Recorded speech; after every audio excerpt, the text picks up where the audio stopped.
What's up, everyone, and welcome to the Prowl Nation Roar, your home for Detroit Lions news and rumors from your perspective. If you want to join the show with us live tonight, there's a link in the live chat. Click on that, and we'll have you here on the show to share your thoughts.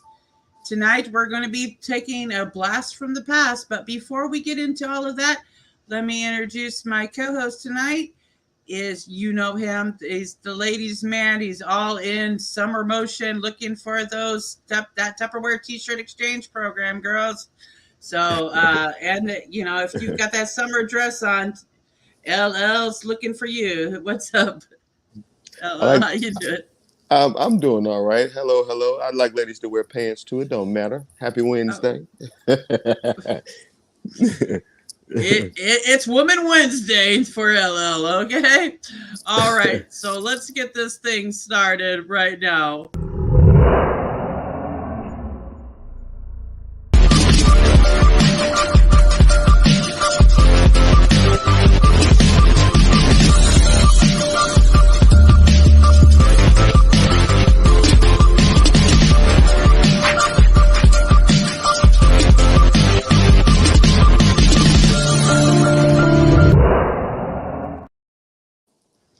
All right, Proud Nation, we're going to be looking at the blast from the past. We're going to start off with looking at revisiting some of the trades, the biggest trades that the Detroit Lions have had. The first one up was the Matthew Stafford trade and how it has affected the current Lions today. LL, you got the scoop on that. Why don't you give us what you know? Well, recently the draft and everything, and we made a pretty big trade. We have the quarterback of our now and potential future, Jared Goff. We traded away, probably the greatest quarterback in franchise history, at least in my lifetime, Matthew Stafford to the Rams. And a part of that trade, with those former number one picks, we got, was it three number one picks and a third round draft pick out of the deal? Or was it two first round draft picks? Nope, it was three. Nope, it was two. Sorry. Was it three? I don't know. I can't tell by this chart, and I'm fried, so my apologies. But the this chart is the Matthew Stafford Jared Goff trade revisited. So of course we got Jared Goff. They got Matthew Stafford. From our side of things, in 2021, our first pick from that trade was at least Lions on the Prowl favorite Ifitu Malifonwu. Um, the next pick in that in the from the trade was 2022, which was 32nd overall because the Rams won the Super Bowl. We ended up trading that to Minnesota, and we acquired the 12th pick overall, and we ended up taking Jamison Williams with that pick. And in the second round, 46th overall, we took Josh Pascal, another Detroit Lions on the Prowl fan favorite here. And then last year was the first or the last bit of this trade. We got our second first round pick, and with that, it was number 6. We traded that to Arizona. They drafted Paris Johnson Jr. From that, we end up getting the 12th overall pick, 34th overall pick, and 169th overall pick. And I believe that we also, as a part of that trade, but not a part of the Stafford trade, we sent them number 81. But with our first pick from that part of the trade, we got at number 12, we drafted Jahmyr Gibbs. We seem to like to trade to number 12 for some strange reason. Fuck 12. But and then second round pick, 34th overall, we drafted a surprise pick to most, tight end Sam Laporta. And Miss Val sure is a Laporta supporter. I'm not sure yet. He better. I don't hate him yet. I just say that. He okay. I don't hate him yet. But and the last pick of that part of it. Oh, it's not the last pick, sorry. In a part of that trade with the Rams, we ended up getting another third round pick. Sorry, and that's 96 overall. We took Broderick Martin. I'm sorry, not Rams. I said Rams with the Cardinals. And or no, we didn't. That was another trade. That was not with the Cardinals. That was with and it does not tell me who that was with. I don't remember at the moment who that trade was with. But we ended up getting we ended up getting 96, and we traded and we drafted defensive tackle, no, probably nose guard or the nose defender, Broderick Martin, who I have very high hopes for. And the last pick was that's what it was. We traded the fifth round pick we got from Arizona for Broderick Martin, and we took him at 96. So my apologies. All right, so that was the trade. If you can get through all of that confusion there. So yeah, so for Matthew Stafford, we basically acquired Iffy, Jared Goff as part of that trade, Jameson Williams, Josh Pascal, Jamar Gibbs, Sam Laporta, and Broderick Martin. So that's 7 guys. So we traded Matthew Stafford for 7 dudes and some potential starters out of this bunch. And well, they're pretty much, Jared Goff's a starter. Jameson Williams would have been a starter had things worked out differently, probably. Jamar Gibbs will probably be. I could see Sam Laporta being one. And if he's making his comeback, as ESPN named him the surprise off-season standout, which made me very happy. But so I mean, the Lions definitely won this trade, I think. What do you guys think, Prowl Nation? Do you think that the Lions won this trade? LL, do you think they won this trade? I don't know yet. Because, we got some stuff, but what does this stuff equate to? A 9-7 season at best? They got a Super Bowl out the deal. That's what I call a win. I don't know if 9-7 is a win yet. I do believe it will pay off a little bit, more the further on time goes. I think it'll prove better for us. But I don't know yet. I feel like we actually got to win something to say that it was a win, like a real win. That's true. I can see that point. I won't call it a loss, but I don't know if it's a win yet. So, do you think it was a good trade? I mean, I think it worked out for both of you. I think it was an excellent trade for both sides. Like I said, they got a Super Bowl. And we have a future now, a very bright future. So, hopefully the things pay off for us as it did for them. So, maybe some very good energy came off of this trade. I think that might have did us good anyway, because the problem was, outside of, I guess, we traded away Bobby Lane or whatnot, and that's where the curse came from. We wouldn't trade Barry Sanders. We wouldn't trade Calvin Johnson. We wouldn't trade some other names too, but just, some of those guys. And we ended up trading Stafford. So, maybe that was the piece that we needed to shift some of that mess off us. Yeah, I don't think that we were going to be able to do much with Matthew Stafford, seeing as we weren't really building a team around him. So it was kind of this fresh start. And I think we won as far as the fresh start to be able to build a team around a quarterback that's going to be able to actually do something, although it's a longer term win, where the Rams got a shorter term win with the Super Bowl win, but then Matthew Stafford fell apart right afterwards. It don't even matter because that ring's still on their finger. But this is like a high thought from the other day. I was watching I forget what it wasn't a game. It was like some list they got going on NFL Network. And they were showing Calvin Johnson, man. And even then, like, Matthew Stafford was putting the ball on him. Like, all of the spectacular stuff wasn't, the jump ball. He was, man, that was a spectacular connection, right? Just what if, man? What if with Stafford and them, coming from Schwartz, what if we went to Holmes and Dan Campbell then? I know timelines ain't gonna match up because Dan Campbell might have still been playing football then, but you get like, what I'm saying? Like, what if the franchise could have took the direction then with those two to build around? My man, oh man, because that's like that could be considered like two, I don't want to say areas of concern, but like two not real solid points. Like a quarterback, we might got a quarterback of the future on the roster. We kind of trying to figure some stuff out there, even though I think Jared Goff might be real solid there. And we don't really necessarily have a number one. We got Amon-Ra, we got the Sun God, but that's all. He is a very good football player, but that's all a matter of opportunity. He getting a lot of opportunity, so he'll produce. But what if, what I'm saying, if you could just add in Stafford and Megatron to that mix, like well, what we got, even if you want to, take it that far with the what if, like how Marvel go, with the what ifs.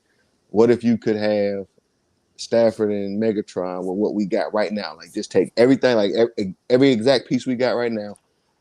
If you want to take off a wide receiver, take off wherever you want, and take off the quarterback, take off Jared Goff. I feel like we'd be talking Super Bowl, and other people be talking Super Bowl. Like when Louis Riddick say stuff like we're in the NFC Championship game, which he heard it from me. No, but like stuff like that, like people wouldn't have the negative things to say, or so many negative things to say. Well, yeah, that's another what if though too. What if Jim Caldwell, who at the time was a head coach with Matthew Stafford, and a 9-7 record, what if he had Brett Holmes as a GM instead of Bob Quinn? I don't know. I take either, right?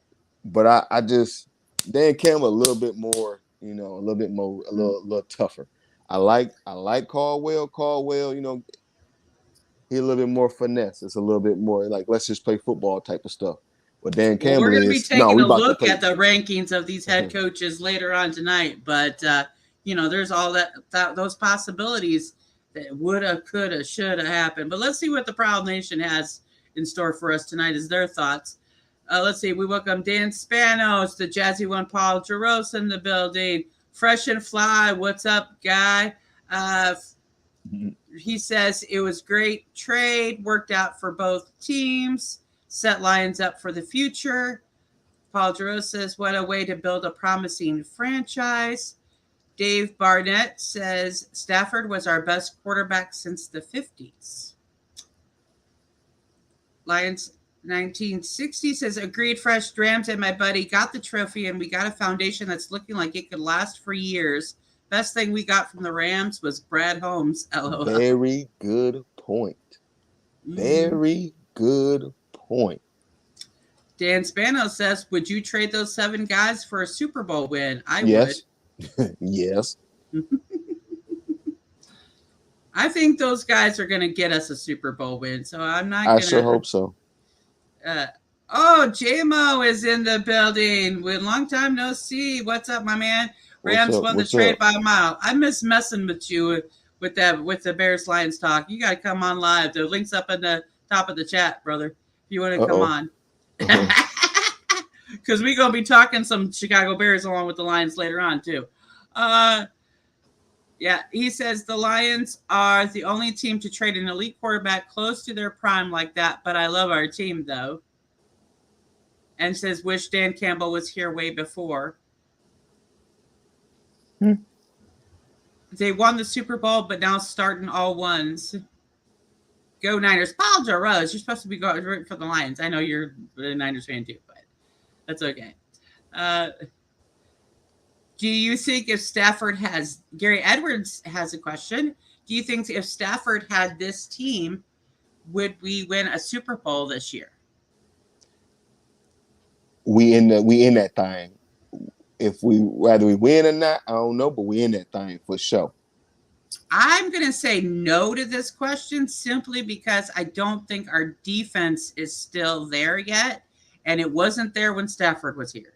But Stafford overcame a lot of that stuff, man. He did, but the defense hurt that his ability to get that. Now we got. You didn't have the complete team. You need the complete team. I'm looking forward. When I think about the defense, of course, we don't know what's going to happen, right? Or what they're going to be, right? But in my mind, I picture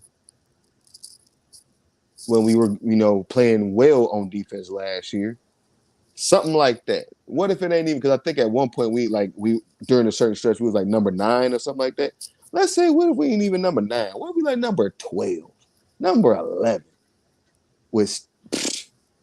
And well, you know what? I don't know, because Stafford once had a top 3 overall defense or something like that, and they let the Cowboys do us how they did it. So I can't blame the Cowboys because they didn't do it, but Yeah, So but the problem with Stafford is that either Stafford had an elite offense or was it he had an elite? elite defense, but he neither had both. He very rarely had both to really work with. He never had the offensive line that we got now. He never had the running capability that we have now. I hate when people bring up Reggie Bush. I don't barely that wasn't no run game. Just put it like that. That wasn't no run game. He was a dude that could run the ball, but that wasn't a run game. Like people still stacked up for people still put two people on Megatron in the red zone. You know what I'm saying? Where you can obviously hand the ball off. You got two guys occupying somebody way off to the side. So they weren't worried about nothing we was gonna do on the ground. Now you absolutely must be worried. So, you know, Mm. I'm I'm gonna say we'd be there and we'd have a great chance. Now I don't know because Patrick Mahomes might know voodoo and some other kind of magic, so I don't know. But other than that, I don't see nobody else that would beat that team. You For sure, know, not the I Bills. For sure, not the Bengals. if Brad Holmes can fix this defense, it is very possible that the Lions could be in the Super Bowl contention this year or even next year if Goff gets extended. I think he plays through next year too. If he get, Mm-hmm. I don't. Yeah. So, um, depending on how that contract works itself out at the end of the year, that you could see the Lions probably fighting for a Super Bowl contention, but that defense has got to get fixed. There's no doubt about it. Right. I think I But don't. I Goff can don't. get us there. I'd rather. We got to at least see a little bit to see if it's broke this year. I think it's gonna be all right this year. I think it's probably better than it was last year. But is it better enough for that playoff run fight? Absolutely. We'll see. Well, that remains to be seen. I We'll sure think judge so. that around training camp. Well, that when the pads come on, that's when we can see what this defense is really like. But I, until then, I wait till a few games because I ain't even gonna really say. You know what I'm saying? So yeah, that's true. Another trade that we might want to revisit is who won in this trade, the Lions or the Vikings with the TJ Hawkinson trade. hmm. Now, according to Pro Football Network, no player was directly traded for TJ Hawkinson, but the players connected to the trade include Chiefs wide receivers Rashee Rice and Shamari Connor. Okay. And this trade opened up the spot for the Lions to take Laporta, and it gave the Lions the ability to secure Hendon Hooker and Broderick Martin without a decline in the offensive output.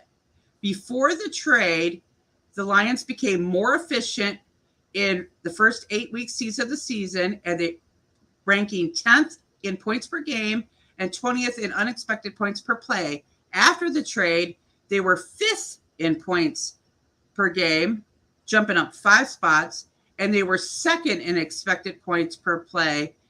That's 18 spot jump.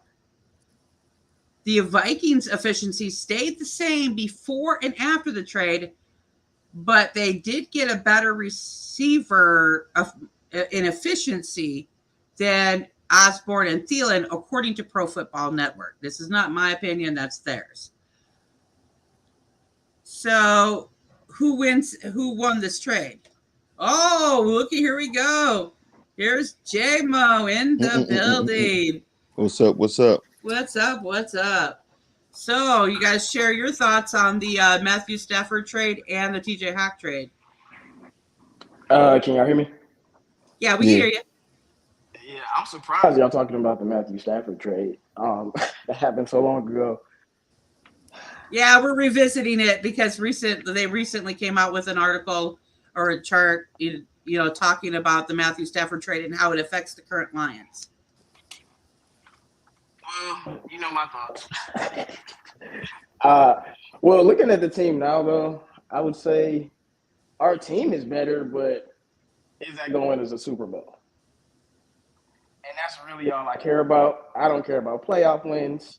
I care about the Super Bowl. So we'll just have to see. And it's painful. I got a question for you, J-Mo, if you allow me to.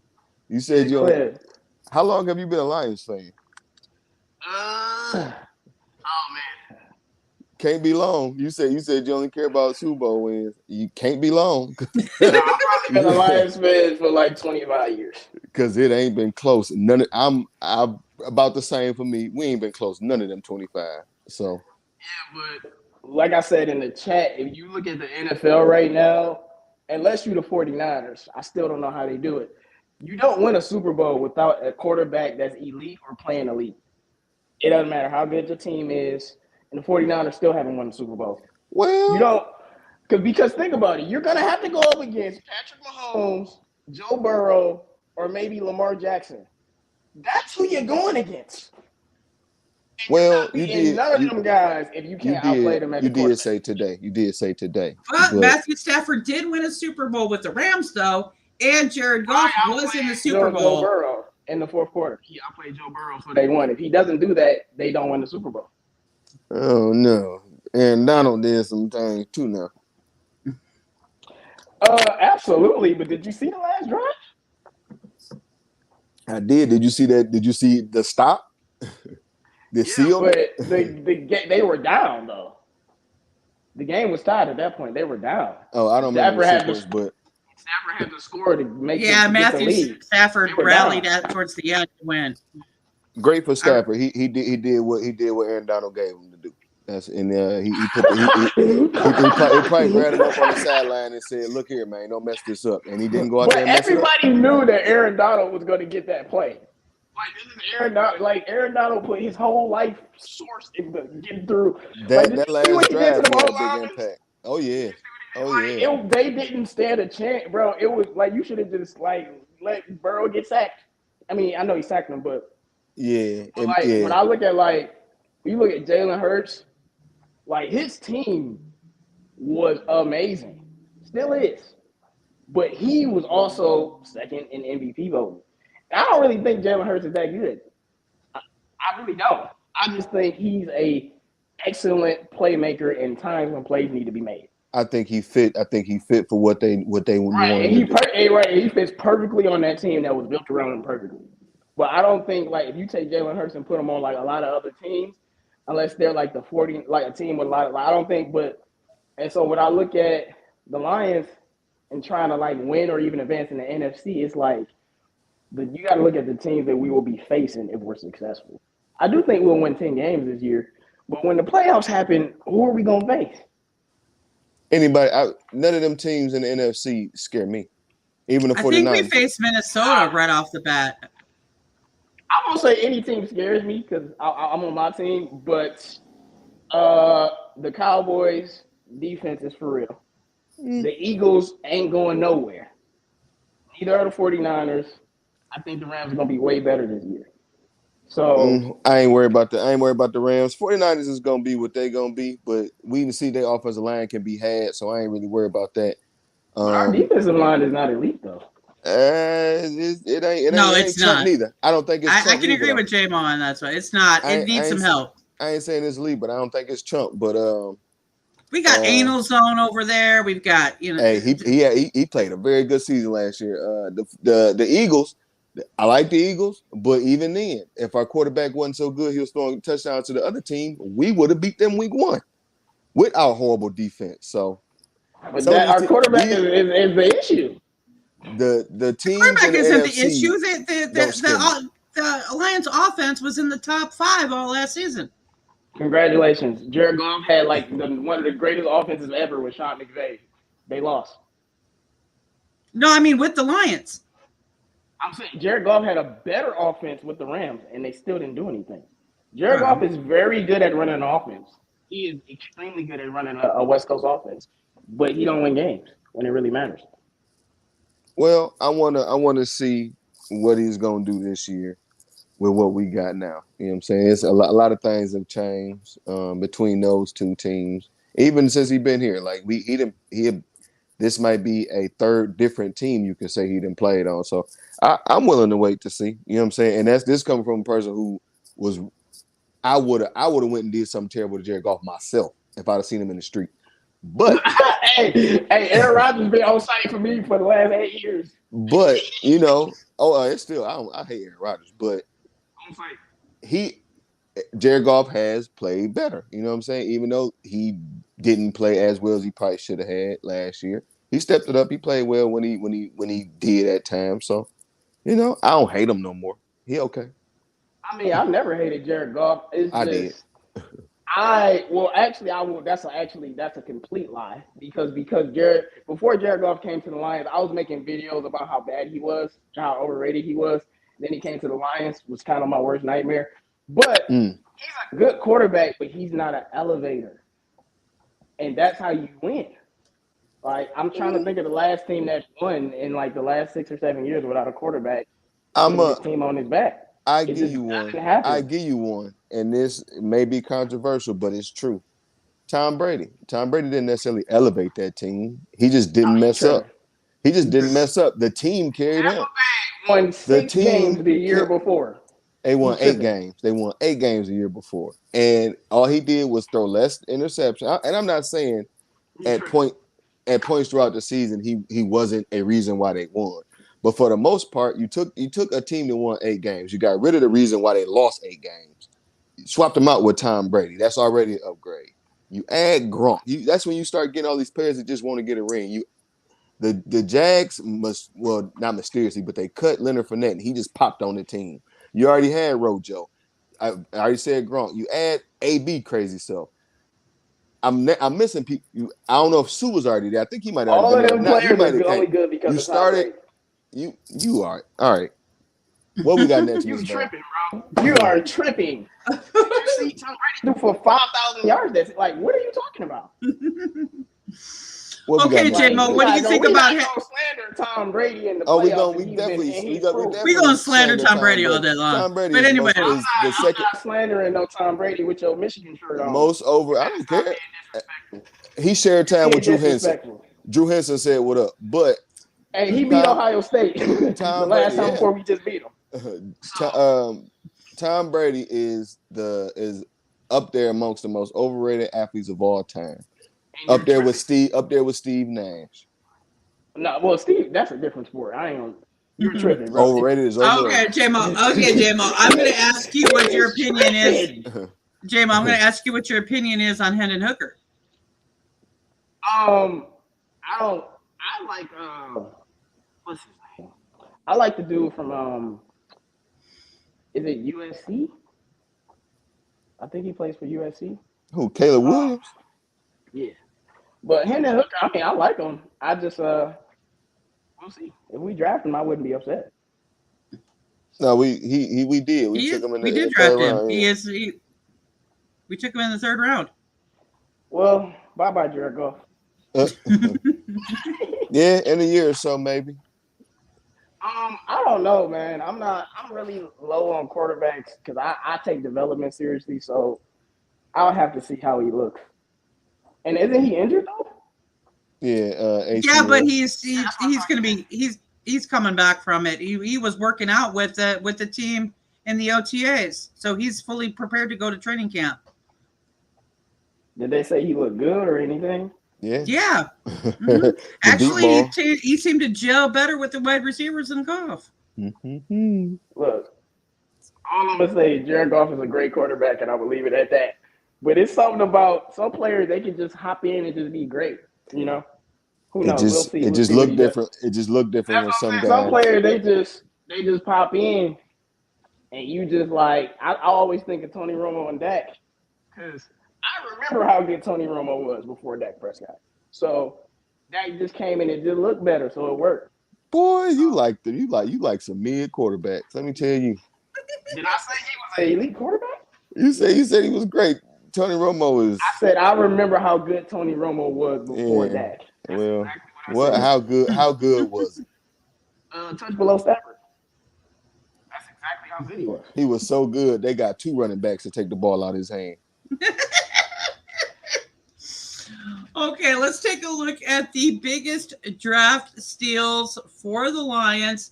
ESPN, I believe, named Amon St. Brown, number 48, as one of the biggest steals for the Detroit Lions. Lions.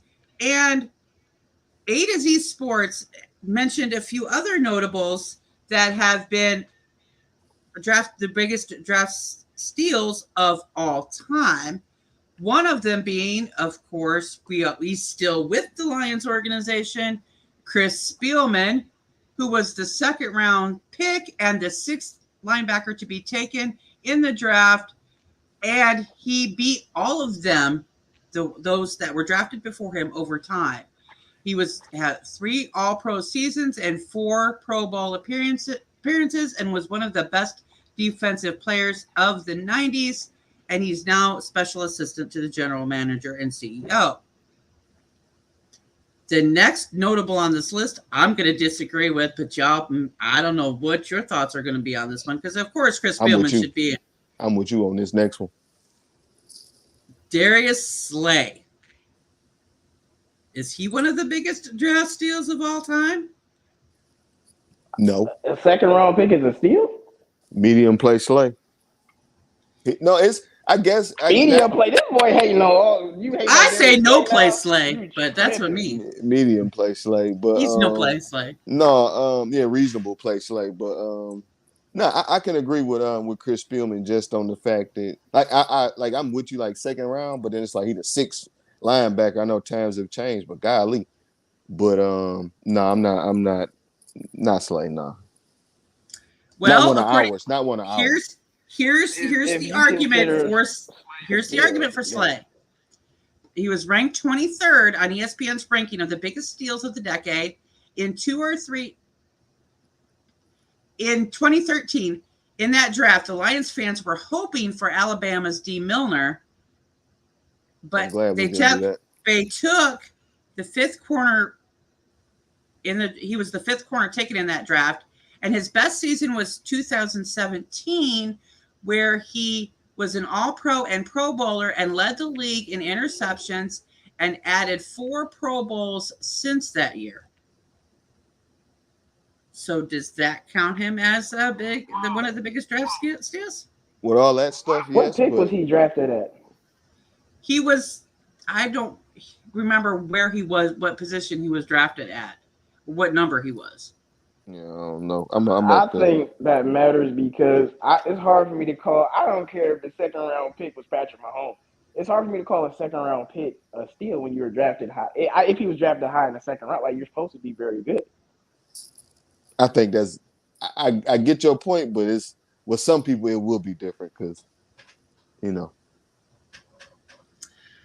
Yeah, I'm not on the bandwagon for no play Slay to be one of the most notable draft steals of all time, but with all them numbers and stuff, but that's what it is. Not to say that he didn't put up some impressive stuff one year, but I don't know if that makes him a great steal for eternity so far.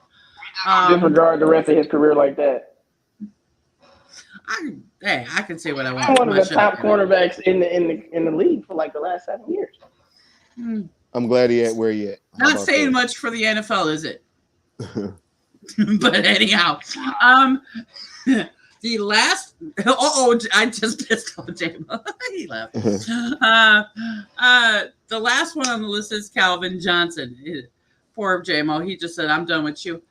Calvin Johnson was the last notable one on the list, and I think we can probably agree to this one. He was the 2nd pick in the draft, but he thought that he was going to go to the Raiders. I'm glad he didn't. See, the Raiders fans and the Raiders fan base, or the Raiders really wanted him. The fan base really wanted Calvin Johnson, right? And even Calvin thought he was going to go to the Raiders. But instead, the Raiders chose Jamarcus Russell. What's interesting about this is Matt Millen told the owner of the Raiders, Al Davis, not to take Jamarcus Russell. If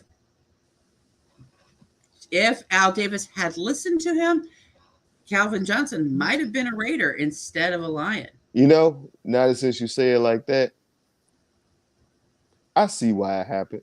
Because I wouldn't listen to Matt Millen either. Whatever Matt Millen would have told me, I would have did the exact opposite.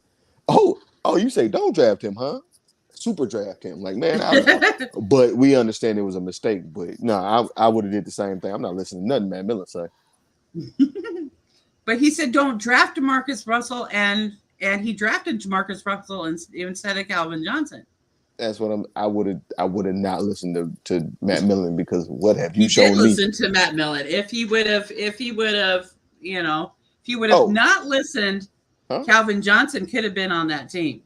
I thought you were saying to he. Well, that's what I'm saying. No, that's what I'm saying. I would not have listened as well. That's why I don't blame him for not listening. Is what I'm saying. Because Matt Millen do dumb things. So is there another player that the Lions have had in history that you would say that is a biggest draft steal of all time that's not been said? Prowl Nation, you can answer that one too in the chat, and we'll put your comments up. But is there one? Say, when was I don't remember, and this is just purely out of curiosity. When was Herman Moore drafted? When was Herman Moore drafted? Was he a first round pick? Let me look it up real quick. Was he drafted? He was drafted in, if my computer can run any faster. Let's see. Apparently not. 1988. 1988. He was picked 10. No, so he was drafted. He was. It says he was drafted no. pick 10, first round pick. He was 10. drafted by the Lions in the first round of the 91 NFL draft. So I won't say him there. I don't know. That's a good one. I don't know. I mean, I don't know who were actually steals or not steals during those drafts. I mean, could they have gone somewhere else? I don't know, because you got your notable guys like Barry Sanders. You've got Herman Moore. I'm about to look him up though. I got one for you.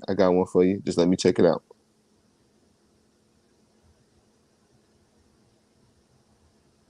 Let me check it out. Let me see here. Shawn Rogers. There you go. By their standards, he was a second round pick, and Shawn Rogers to me, he was a monster. So maybe not the most or the biggest steal of all time, but one of definitely probably of my lifetime. I don't know. I don't even remember that name, to be honest. But Big Baby. Well, he went by Big Baby. Yeah, 95. I think he wore here. Oh, okay, 95. That explains a lot of it. He caught the It was whatever year. That's one of his bigger, like one of his memorable moments. He took an interception back on the Broncos one of them years. Is it the interception or a fumble? I mean, I kind of followed the Lions a little bit here and there, but it wasn't until Jim and I got together in 2000 that I followed them super closely. So yeah. So I probably wouldn't know that name. Well, he got drafted. He got drafted in 01, but understandable. Yeah. Gary Edwards, Chris Spielman was one of the most notable, along with Calvin Johnson and Darius Slay, according to Pro Football Network.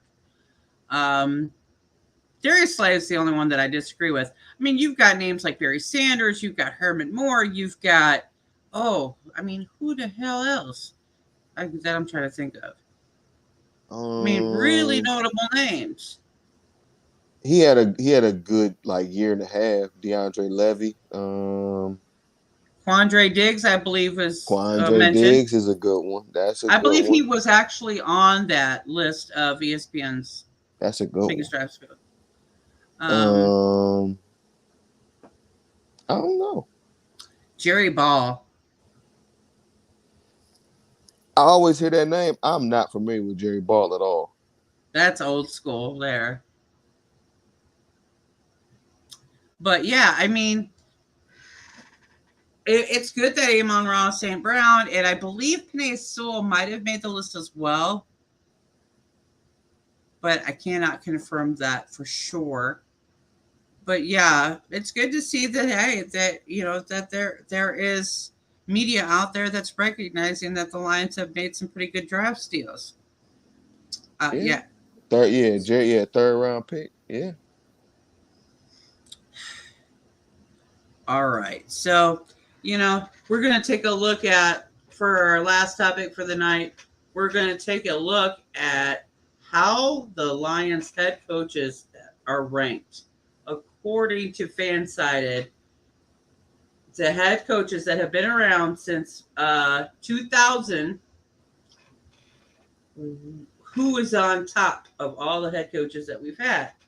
Starting at there's 8 head coaches on this list. The one at the very bottom is the one that I think should all be at the bottom. Matt Patricia. Is this because he number 8? Is this because we had 8 coaches during this period? Yeah. Mm-hmm. Okay. God, I'm finna say yeah. Ain't no way. But okay. He was the head coach from 2018 to 2020. He had a 13-28-1 record. But his downfall was that he brought in the Patriot way. He was the smartest guy in the room, the rocket scientist guy. And his final blow to him being out the door was that blowout with the Texans on Thanksgiving Day. I hate Matt Patricia. He is at the bottom of the barrel.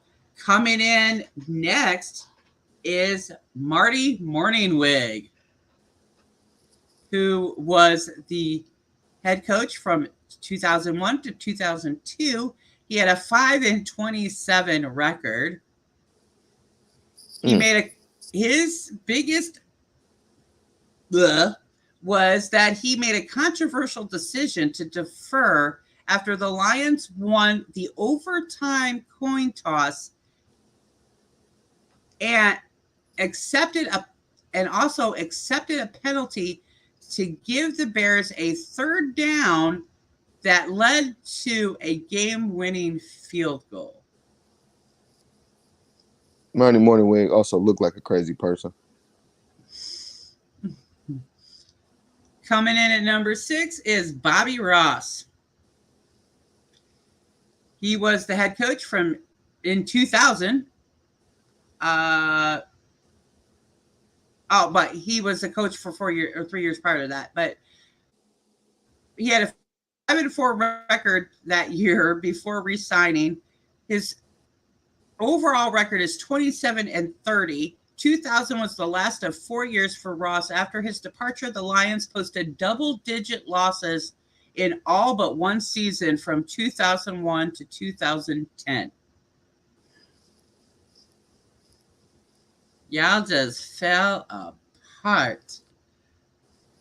Coming in, that's the Lions that's the Lions I know. So But then it gets worse. Because coming in next is one of the Lions coaches that we all want to forget, Rod Marinelli, Mr. 0-16. That wasn't his fault, I don't believe. I think they tried to do that, but it just happened on his watch. Well, his record was 10-38 from 2006 to 2008. Coming in after him is Steve Mariucci, 2003 to 2005 with a 15-28 record. I didn't even know he was here that long, honestly. But I never liked Steve Mariucci, honestly. In his tenure, he had 2 full double-digit loss seasons, and he would have had a third if he wasn't yanked out of his job in November and was replaced by Dick Jerome at the end of the year. Dick Jerome. Do you remember Dick Jerome, man? The Lions have done some crazy stuff, I tell you. Remember when Jeff Garcia was here? Remember when Dante Culpepper was here? Boy, we have done some. And all of them names I named, was it what was my man name? It wasn't Tim Rattay. What's my man name? He used to wear number 3. He came from the Bengals. I can't think of his name. Tim Tebow? Nah, he wore He was here when I think Calvin Johnson rookie year, but that was when we had Roy Williams too. Oh, I can't think of his name. He actually was a decent quarterback. It just nothing else worked. Like and not even him all the time. I can't remember his name. It ain't You're not Tim talking about Rattay. Kitna. Kitna, that's it. John Kitna. John Kitna. I didn't say he was okay here, you know, and he was a better quarterback than Mr. Drop back in the end zone, Dan Orlovsky, but still. Dan Orlovsky is because I know he know what he's talking about, but then I'll be like, do you? No, he don't. I don't know, man. I don't know. But shout out to Dan trying Orlovsky, to tell everybody that Jordan Love is going to whoop the Lions' ass, and I don't think that's going to happen. What's sad is he was more believable about the Lions before it was believable, I guess.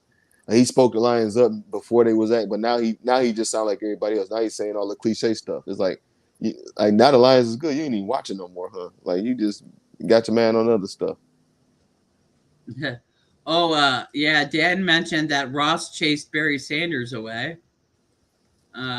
Yeah, so that you can add that to Bobby Ross's tenure there. Well, number 3 was actually my favorite coach outside of Dan Campbell. He was the most entertaining coach to watch on the sidelines. May the Schwartz be with you, Jim Schwartz. He was head coach from 2009 to 2013. He had a 29-51 record. He did lead the Lions to 10-6 record and a playoff berth in the third season, which was the first playoff berth since 1999. The rest of his tenure, though, was dismal, with a 2-14, 6-10, 4-12, and 7-9 years. But he was the longest tenured since 2000 of the coaches since 2000. And since the mid 80s, only Wayne Fontes had a longer run.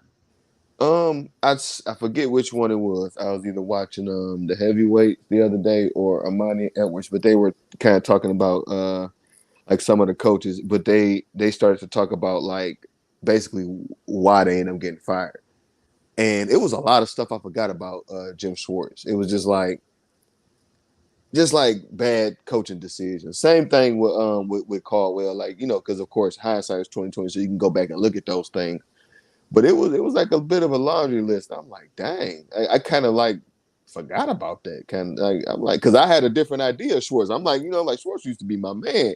I was like, dang, Schwartz was kind of fucking up. Like Schwartz was losing some real winnable games. Like Schwartz was doing some real dumb stuff. Schwartz was too busy throwing red flags at referees' heads. I don't blame him, and that's like you ever see like in the MLB,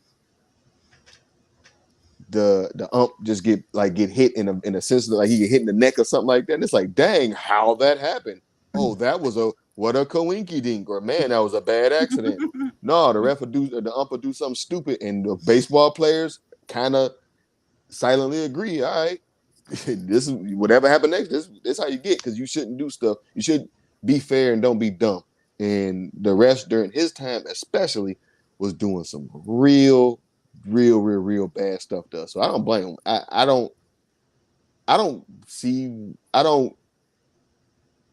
I'm surprised that it don't happen more often. And it would probably happen. I'd probably toss out the league if it was me. Because I choke on the refs. If I was a Lions coach, and I forget which one it was, which I think it was a Thanksgiving game, or it was like a Friday game or something like that. We was playing Houston. And I think it was Lamar, wasn't it Lamar Houston? Lamar something or other. His knee was clearly down. And I think at the time, like, it was like the rule, like they couldn't challenge it, whatever it was. It was some crazy ass stuff. Oh, I would have choked all. How many reps was on the field? I would have choked them all. It would have took. I don't know if Goodell was the commissioner. It would have took somebody. It would have took one of them to come get me off of them reps, because it's been a lot of terrible stuff that happened to the Lions, man. No. Mm-hmm. Man, and I'm surprised Schwartz did not suffer an aneurysm with that bulging vein across Being a Lions head coach will do it to you, I suppose. I think what he looked all nice and young with black hair when he first came in, and he was all gray headed when he left. Yeah, maybe the price of just for men had went up or something. I don't know, or the job was just stressing him real bad. I don't know. Well, we got 2 coaches left. Number 2, Dan Campbell. He did not make number 1. Who? I ain't mad. So who number 1 then? Well, we'll get to it. But Dan Campbell has been the head coach from 2021 till now. He's had a 12-21-1 record. His biggest accomplishment is that he has set a unique tone, unlike his predecessor, and a more refreshing one after Matt Patricia. But yet, and he could take the number 1 spot down the road, but yet he's got some work to do to prove that yet. Understandable. I like Dan Campbell.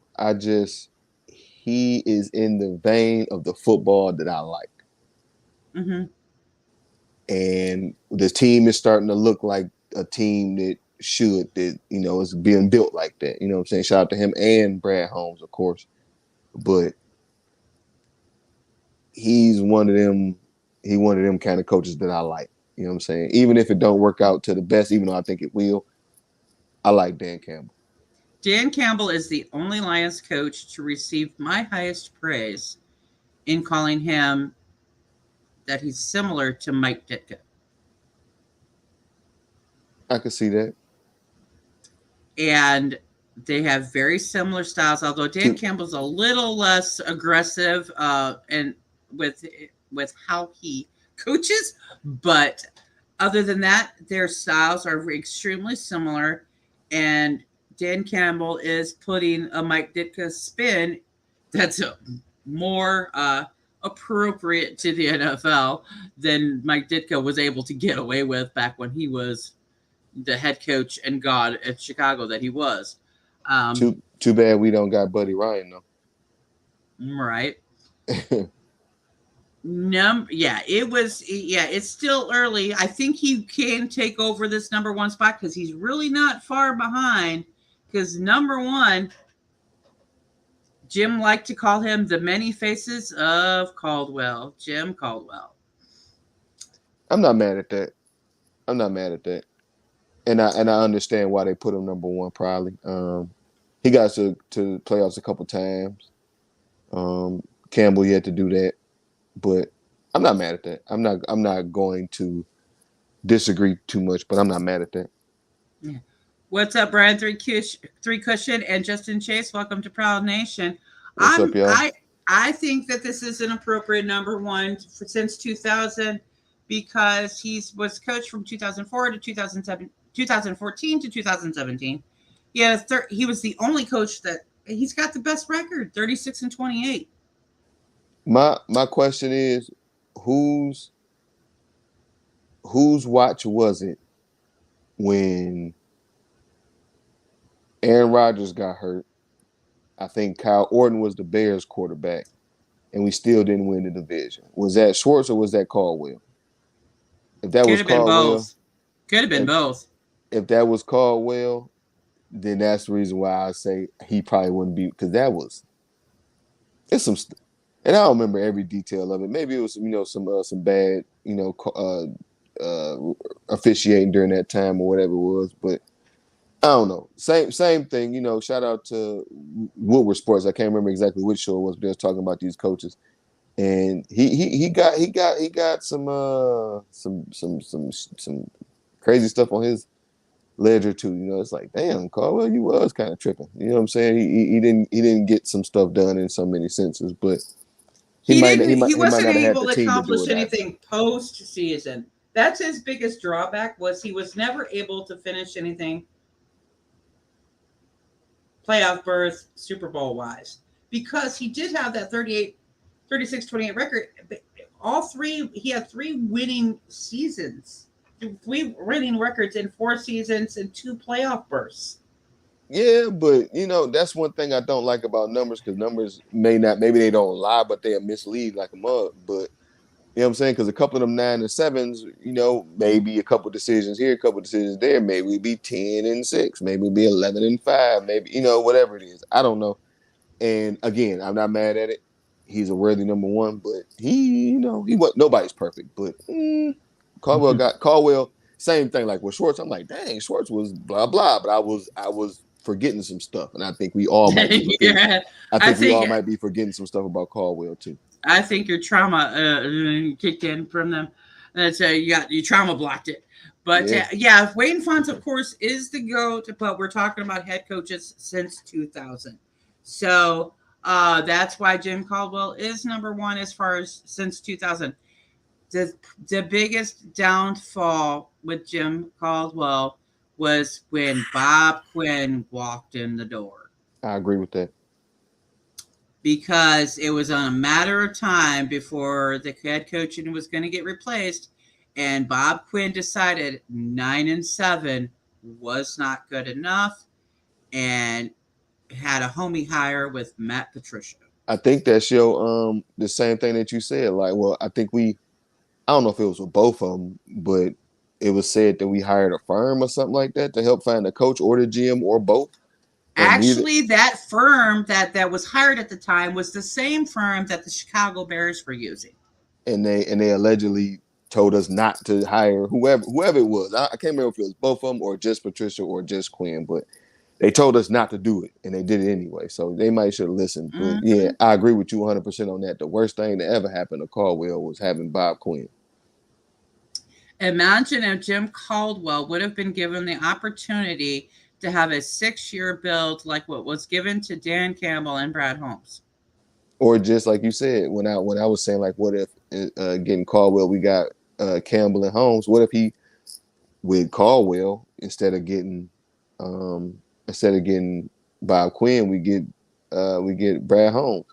I think that's why I referred to that earlier. What if Jim Caldwell and Brad Holmes had matched up together? What if? Here's another what if, because it was like a big rumored trade. I don't remember exactly which year, but allegedly the Miami Dolphins had offered the Lions 4 first-round picks for Matthew Stafford. I think it was like 18 or 19, one of the two.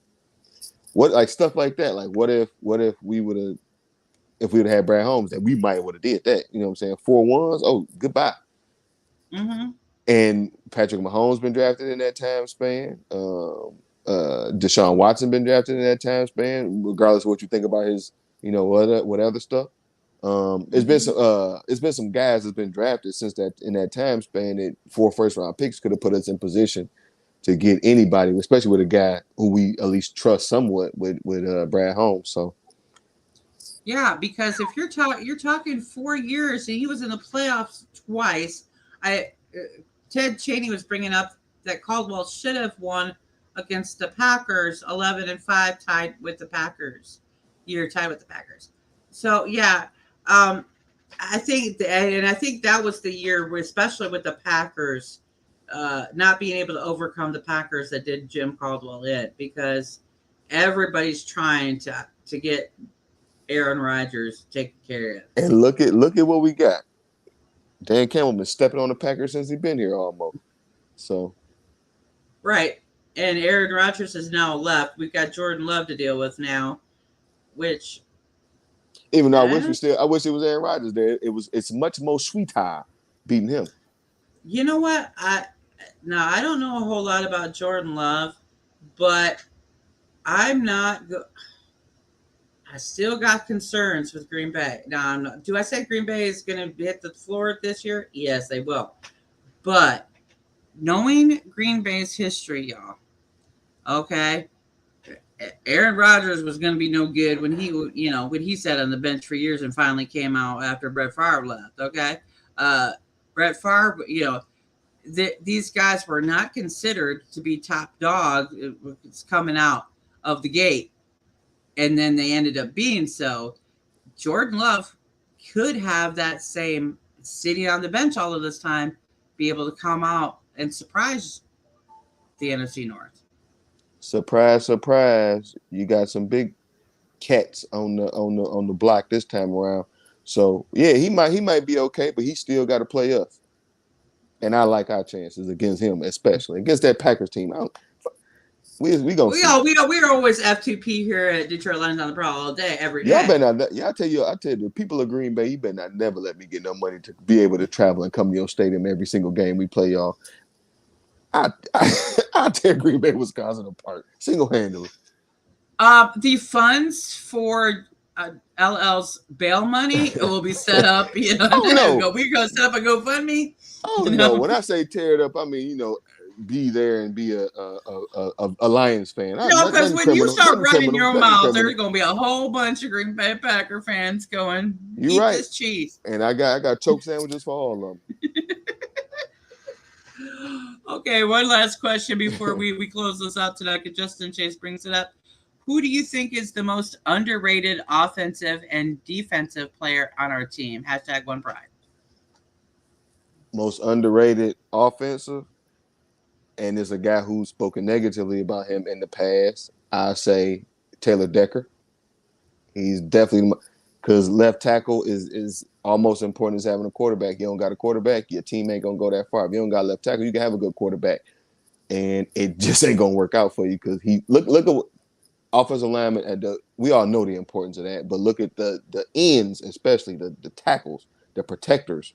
Look at what happened with the between the Bucks and the Kansas City Chiefs. If the Kansas City Chiefs had somebody who could halfway play left tackle, they might win that game. Or the game look a whole lot differently. So yeah, that's my most underrated offensive player. Defensive player, I must say, I don't know if I have a most underrated. Well, I got can I give 1.5? I got a most underrated and then a most important. Yeah, if you can't decide between the two of them, do two. Most underrated is Anzalone, because he played a very important position, and he had a really good season last year. And when he turned, or when the defense turned, his turn was very noticeable. And most important is Aleem McNeil, because to me at least, former defensive lineman, a former interior defensive lineman, nose guard and tackle especially. You got a good nose defender. The rest of your defense falls in place. That's what kind of matters. So he shifted off of the nose, but he's still an interior defensive lineman, and that's what you need to make the rest of the defense go, in my opinion. Yeah, for me, I was gonna agree with you on Taylor Decker too, but David Barnett also brings up a point that I think should be brought up. Khalif Raymond is a very underrated player on the offensive side of the ball for his size and what he's capable of doing on the field. I do think that he's very underrated in the league. Defensive wise, underrated.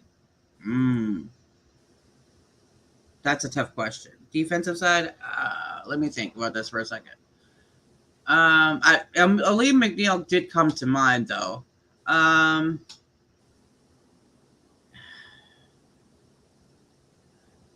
Ain't nobody on the secondary because they were blind ballerinas of the backfield, so I wouldn't go there. Kicker situation has been. Well, I could go with my boy Iffy. All right. Since he was the surprise undercut, I'm gonna I have to support my boy. So I'll go Iffy on that one for me. Justin Chase says, yeah, truth. Decker is a badass and a leader on the line. You can tell with how he talks in interviews. Aleem sounds like he's working hard to grow this season. Can't wait to see him. Yes. And we got a couple people, both David Barnett and Gary Edwards, saying that it's got to be Bugs. Not a bad pick. Raymond, for sure. Some of those returns he had last season clearly shifted some momentum within the games for us. And then to see how kind-hearted he is, cool dude. Yeah, absolutely. Yeah, I would agree with those. I mean, there are some underrated players that have really got to step up, and they really got to show out in the training camp, which is coming up at the end of July. So we'll see how they perform and what they do. So, do you have any final thoughts for tonight, Elo? Yes, final thoughts. Keep it real short. Have a great Wednesday. I don't watch hockey, but I'm watching the NHL draft, and the Detroit Red Wings is up next. So I don't know what we're gonna do. The Capitals just took Ryan Leonard from I don't know where because I don't know hockey, but I don't know what the Red Wings gonna do. So let's see. No whammies for the Red Wings, y'all. Yeah, I think the Red Wings are having a tough year, aren't they? Tough couple of years. Tough couple of years. Although I gotta support my man Steve Yzerman, man. I gotta support Steve Yzerman. He better get it together. That was a badass hockey player. People is mad at him. He better get it right.